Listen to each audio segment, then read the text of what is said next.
I'd like to welcome you to another edition of SwingMac, the theory of consistency.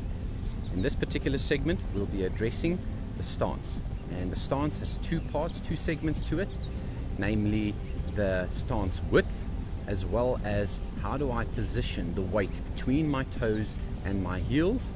And then I'll be explaining the cause and effect of all those different set elements.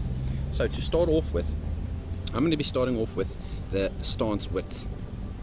Now once again, it's important to know that I'm not going to say that having a wide stance is wrong.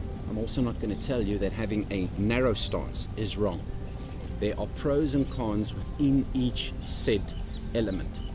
If I was to stand very wide, I would have a very stable base, but it's also going to be in that stable base be much harder to transfer the weight neutrally and naturally, because that's what we're trying to achieve, building a neutral, natural, repeatable, blueprinted golf swing.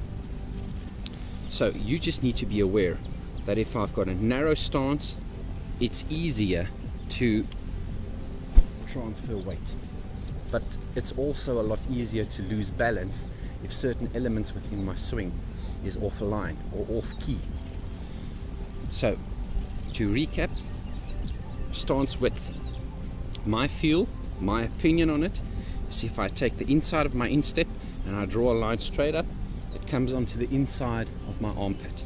In like manner, the inside of my right step, I draw a line up, it comes up to the inside of my right armpit. That to me is a stable base to support my upper torso.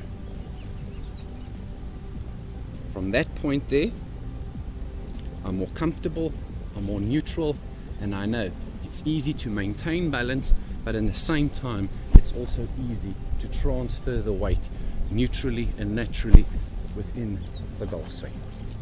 The second element would be how to place the weight between my heels and my toes. Now once again, there's a lot of controversy. You will find a lot of coaches and videos on the net telling you that it needs to be more towards the front of your foot, it needs to be more on the balls of your foot, it needs to be more in your heels. I think Ben Hogan is a good example. He believed it should be in your heels. Now once again, there are key elements that has a cause and effect of where I place it.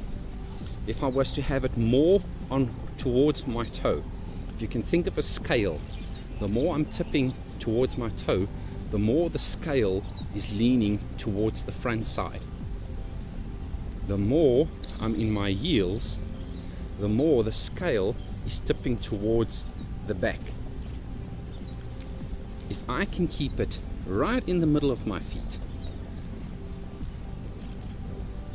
in that manner, then I'm athletic. I'm not feeling that I'm tipping forward and I'm not tipping back.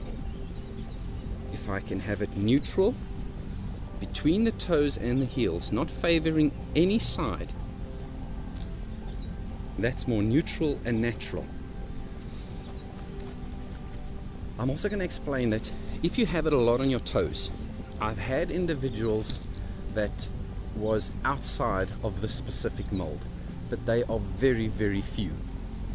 Chances are that if you are on your toe line and you are leaning very much, putting too much weight towards the front part of your foot, it's easier from that to come over the top, because the balance of the scale is already set in a forward motion. So it's easier to come over the top and cross the line. In like manner, if you have the weight more towards your heels of your feet, the scales are now balancing towards the back, and I want to almost fall back. I have to resist. Now the more I have it in my heels, the more I'm seated to counter the falling back part. But that falling back part also has a cause and effect whereby it allows you to be more below the plane, coming from the inside. If I was to have it more neutral and natural, not favoring my toes, not favoring my heels, from that point I can start to build a more neutral swing whereby I can stay in that position and be more on plane, not below the plane or not above the plane. Keep those key elements in mind. I'm not saying that it is wrong to have the weight once again towards the front. If you play with your weight more towards the front, you need to know about the cause and effect of that said element.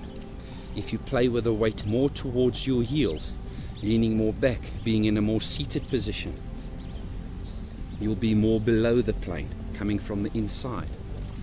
And if you neutral, right in the middle of your feet there, it's a lot easier to maintain a good plane when your weight is perfectly balanced between your heels and toes.